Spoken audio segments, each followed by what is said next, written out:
We remain steadfast in our commitment in delivering local news that matters, stories that inspire, enriching the lives of Filipinos in Mindanao, in the Philippines and across the globe. This is your GMA Regional TV, kapuso ng bawat Pilipino.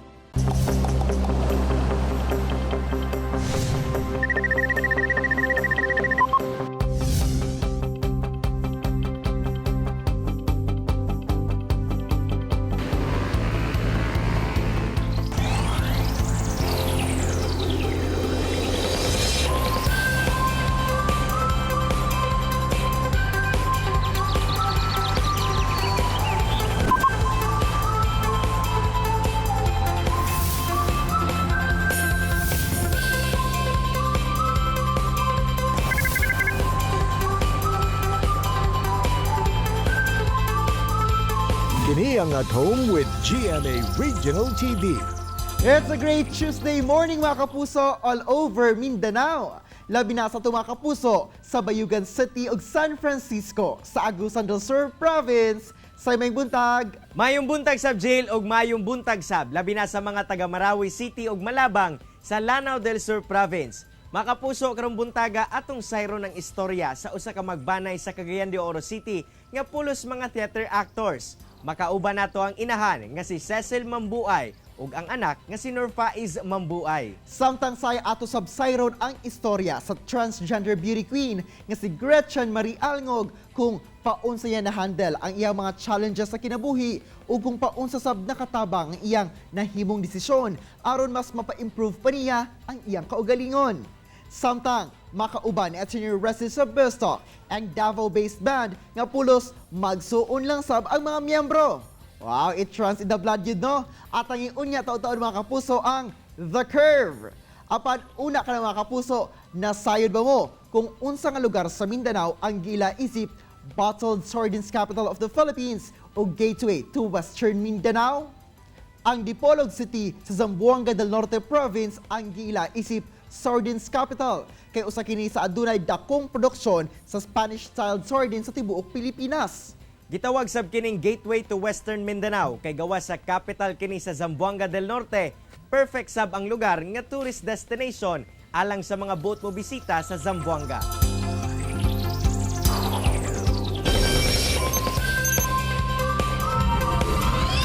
Mga kapuso, this Tuesday morning, let's get inspired sa istorya sa usa ka transgender beauty queen nga si Gretchen Marie Alngog ug sayron ta ang iyang mga pagpaningkamot aron ma-achieve ang iyang dream goal. Miss Gretchen, good morning ug welcome sa At Home with GMA Regional TV. Wow, you look so fresh and stunning, Miss Gretchen. Kamusta ka? Yes, Jill, maayong buntag. Ug daghan kayong salamat sa pag-feature sa kuha karong buntaga diri sa inyong program na At Home with GMA Regional TV. Miss Gretchen, unang-una, interesado ko kung kanusa ba nagsugod kini imuhang pag-transition o pag-usab sa imong personal identity from a man to a woman ug paunsa sab nimo ni na-handle? I started my transition when I was in high school. I realized that something is different jud sa ako ang kaugalingon. So throughout high school, hantod sa paging college na ako, surrounded sa ako ang mga closest friends. They encouraged me to get out of my shell. So, i-encourage ko nila na mag-appeal ko og beauty contest. At first, kalingawan lang, but eventually nahimong bread and butter. And it helps me to finance my studies in college. These small-time beauty contests at sa naging mga big events are very useful sa mo ang members of the community, sa kaning mga LGBT community. Kay dili lang na siya makatabang magbusa mo ang personality, mag-showcase sa mong talent, but it also helps na ma-enlighten ang mga tao unsa among importance dito sa community. Daghan kay discrimination na madawat namo no when I was in high school and in college and sa akong workplace pod. But I stood up from all of this discrimination. Naningkamot jud ko nga muskwela og tarong, and I became the president of the student council sa among school. I have been accepting all the criticisms kinibang mga discrimination sa amoa kasi kung dili gunin mo ni siya dawaton, you cannot overcome on it. So overcoming is also a process. Depende gud sa imuha unsaon nimo pag-present sa imong kaugalingon sa mga tao. If you do good, of course, they will treat you good. They will treat you nicely. But if magbinuang po kasi imong isig ka tao, regardless of sexual orientation you are, of course, they will treat you the same. Act accordingly so that people will treat you nicely also. Wow, kung gihanog achievers sa di ay ka, way back sa imong college years, Miss Gretchen. Apan, amo sab na sayra nga paghuman sa imong college, nag-decide ka to work abroad. Kamusta ba imuhang life no away from your family that time? After college, nag-spend ko 2 years sa salon and then I perform as a stylist. So nag-decide ko na it's about time na mag-work ko overseas because I think it will help myself and also for my future. So nag-ato ko og Dubai to work in an office as an admin staff. I worked there for 6 years. I was away from my family. Lisod kaayo ang sitwasyon kung layo kay kasi mong pamilya, especially katong mga OFW, no? Kay magkasakit na, wala jud tala ay maduulan ko ni atong kaugalingon lang. Giantos na ko to good for 6 years until I have savings. And then I have realized na my dream to undergo the sexual reassignment surgery will complete my dream. I went to Thailand for my surgery and then I went back to the Philippines and I have decided na mag-put up na ako og business. I will be together again with my family and we'll work all together para sa amo ang negosyo. Great to hear no nga na-achieve nimo ang imong dream goal alang sa imong kaugalingon ug para sa imong pamilya, Miss Gretch. Apan, kamusta ba ang imong transition period after sa surgery ug unsa sab ang sagad niya kining reaction no sa imong pamilya ug mga higala about sa imong nahimong desisyon sa imong life? Naging supportive ba sila in the first place? Lisod kaayo ang 6 months na transition period namo. And then after that, dili ka pa maiwasan na ay discrimination. And then I was very happy kaya ako ang family is very supportive sa akong decision na mag-undergo ko og surgery. And of course, ang ako ang friends, they are also very supportive sa akong decision. So thankful kaayo ko, it went successful. I am very proud to say now that I am a woman. Kumbaga, happy ko sa akong life karon living as a post-op transsexual. So dili na ko na ikalimod sa mga tao that I'm a transgender. Of course, I'm living as a woman, but they call us transgender. I am happy for you, Miss Gretchen. I know that you've finally achieved your dream goal as a woman. Apan, layo ni Ana, no? Aduna sabay mga experiences nga kining nagbilin og leksyon para sa imuha. Actually, I have a love life for 7 years. Daghan kaayog lesson ang ako ang na-learn sa ako ang love life. I was married. We went to Canada for the same-sex marriage and then came back here and, live as a couple, as a normal partner. But, as they say, wala gyud ay perfect relationship. I have to give up na dili naman gud siya healthy. So by that, full-time ko nag-work sa business. Nagsulod ko og workout para lang jud ma-divert akong attention out from my broken relationship. Og sa karon, Miss Gretchen, unsa ba imuhang makikabisihan o kining sagad nimong inspirasyon sa imuhang pagpaningkamot? Katong nagatrabaho pa ko sa salon, ang ako ang dream is to have my own salon pod. Dili sa yun ang magkaroon og usa ka business. As much as possible, mag-hands-on jud ka sa imuhang business. Kay in kaso magka-problema, at least kahibaw ka kung saan pagsulbad sa problema. So, it's my mom ang ginahugutan ako og strength and this special person na ako ang naging boss when I was working overseas. So one of the influential person sa kuang journey sa akong kinabuhi. And at this point sa imong life, sa imong mga nagian o sa imong kalampusan, unsa imong nakatunan from your journey? Value self-worth. We can be the best version of ourselves. We can be part in performing arts, in education, health and beauty, advertising, in politics also. If you want people to respect you, then you have to respect them. So that comes self-worth. Wow, daghang salamat, Miss Gretchen, and continue to be an inspiration sa atong tanan. Amping always. Daghan-daghan kayong salamat, Jill, and magkita-kita na buta sa sunod. Baka puso, chillax mo. Mubalik pa ang At Home with GMA Regional TV. Kini ang At Home with GMA Regional TV. Best start tayo mga kapuso, kauban si Attorney Resi Rizada. Resi!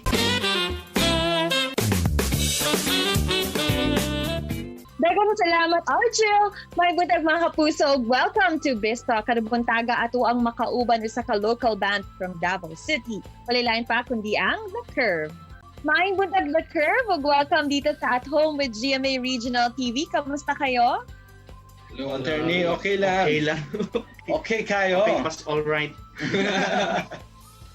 Now we're starting the morning right with you guys dito sa show namin. But of course, gusto sana mo ila-ilahon. Can you please introduce yourselves to us naman? Ug unsa pud ang inyong role sa banda?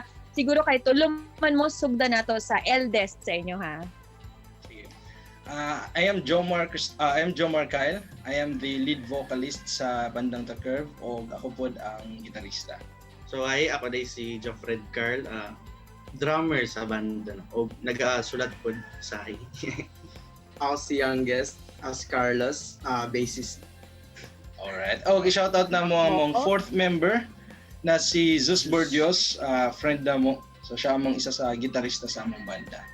Pwede din ba naming matanong kung bakit naman The Curve ang tawag sa banda ninyo? Yung Ano? So, ang The Curve is na-inspired mo yan na based sa mo ang experience na since we love to travel. Mhm. So, mostly sa among mga naatuan is more on curve ang dalan. So, since na nakuha na mo to siya na inspirasyon, naisipan na mo, nakuha on to siya as amo ang pangalan sa banda. Ginungagal lang na Mugva na medyo thrill paminaw. Alright. Growing up together, paunsa ba mo nagsugod yun sa inyong music na inclination and paano mo nabuo ang inyong banda? So ang naka-motivate yun sa mga, ang naka-push yun sa mga mag-step in sa music scene o music industry is ang among papa na si Bong Dags. Kay sige siya og pa-music sa una since bata pa jud mi. So ang nakuha siguro na mo sa hapon kay love na pud na mo mamina og music, and then lately naga-practice mi og amo ang preferred instrument. So siya nag-practice og drums, ako nag-practice og gitara, and then siya nag-practice pud siya og bass. Hantod sa nabuo na jud na mo ang among banda. But ito naman, let's talk about your very first na indie album naman entitled Lockdown. Indie album namo na first album good is Lockdown, and daghan kayo nagapangutan ng anong Lockdown ang pangalan daw sa among album. Ang Lockdown mong nakuha na mo siya na i-name na mo siya sa among album kay tungod kay nabuo na mo among first jud na album during the pandemic. So tungod atong nag-lockdown, mas nagkaroon mig focus na i-arrange among kanta, na mag-focus mi nga mabuo mo ang 10-track album sigud. Og mo na siya ang among product karon na first indie album titled Lockdown. At syempre, dahil nandito na kayo sa At Home with GMA Regional TV, hindi na namin palalagpasin ang pagkakataong ito. Would you please sing us naman a few lines of your first indie album na Lockdown? Wow.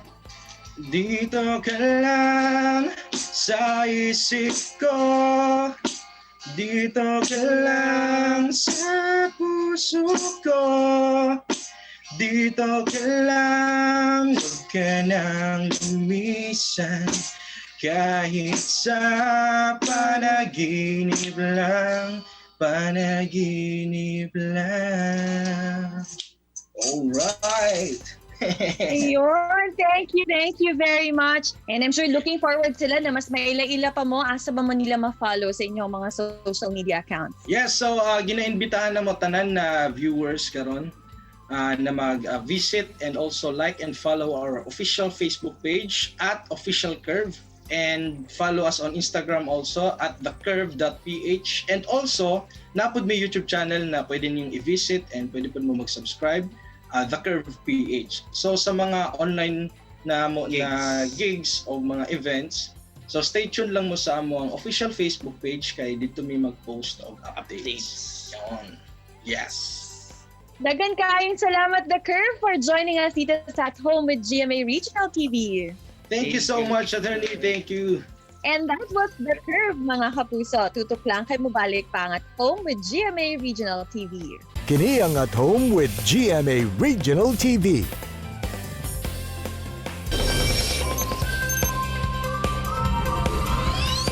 Mga kapuso, karong buntaga atong sayron ang istorya sa usa ka pamilya gikan sa Marawi City kung asa silang tanan pulos mga theater actors. Unsa-unsa na pud kaha ang mga performances nga ilang nahimo. Kana ang atong sayron kauban si Ma'am Cecil ug ang iyang anak nga si Nurfaiz Mambuay.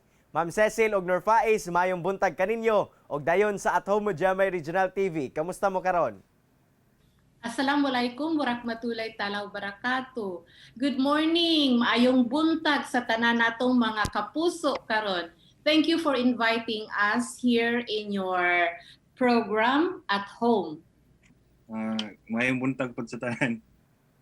Ma'am Cecil, unsa ba ang storya kung paunsa kamo nasulod sa teatro?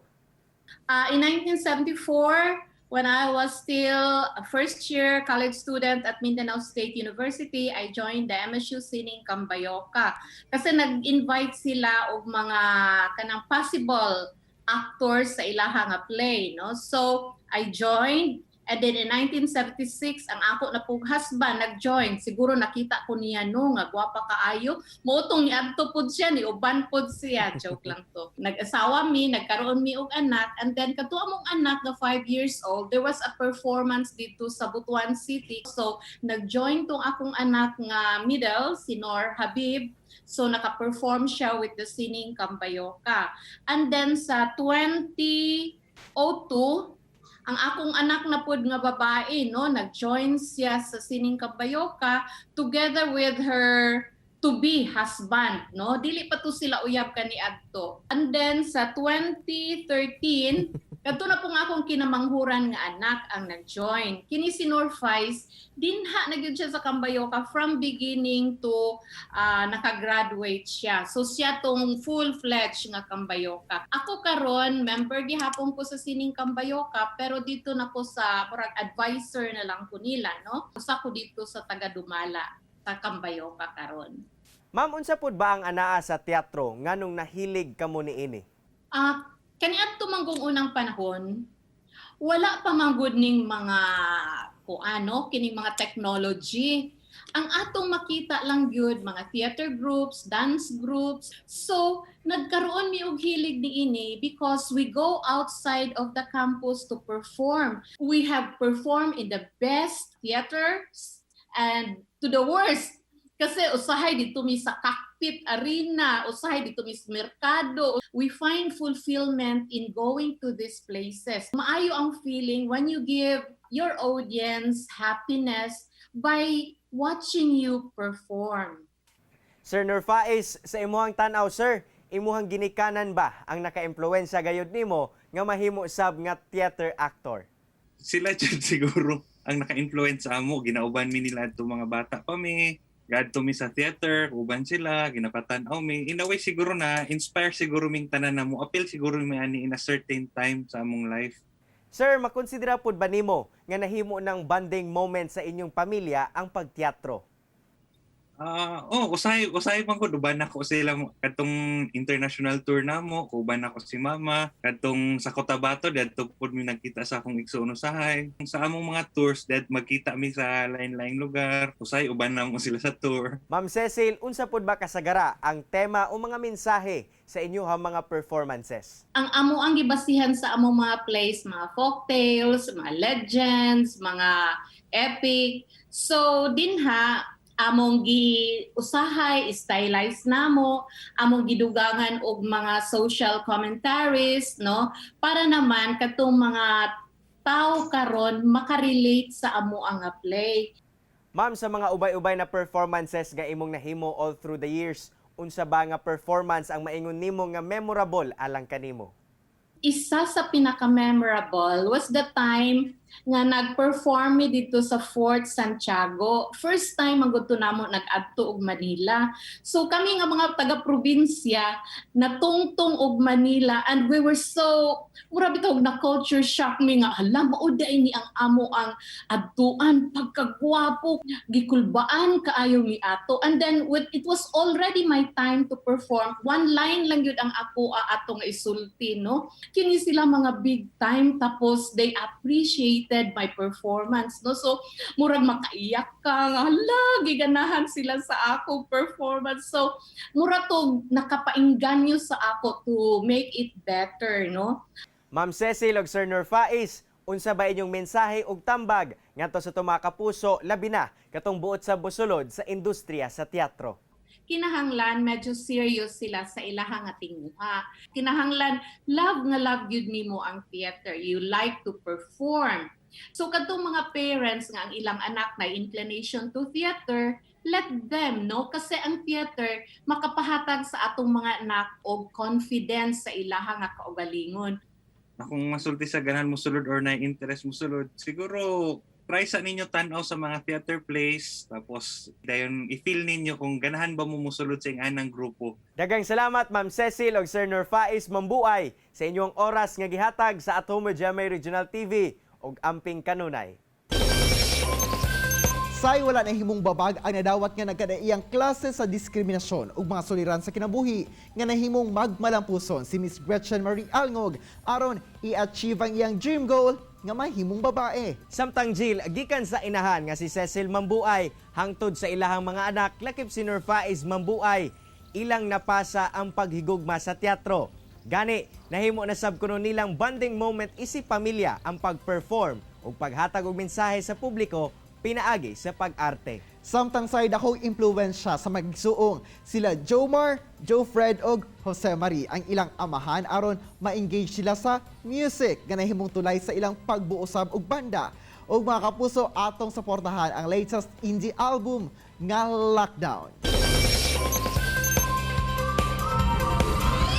Mga kapuso, unta na inspired nga kakaton kamo sa gi-share sa itong mga bisita karong buntaga. Sama na lang sa panultihon ni Johann Wolfgang von Goethe nga great talent finds happiness in execution. Mga kapuso, makita pagbalik ang atong episode pinagi sa pagbisita sa www.gmaregionaltv.com ug ayaw kalimot na mag-subscribe sa official YouTube channel sa GMA Regional TV. See you tomorrow mga kapuso, ug always remember that God is good all the time. Ayaw sab kalimot sa pag-smile. Amping! Stay safe and healthy mga kapuso. Ako si Cyril Chavez. Kinisab si Argil Relator. Buong puso para sa kapuso.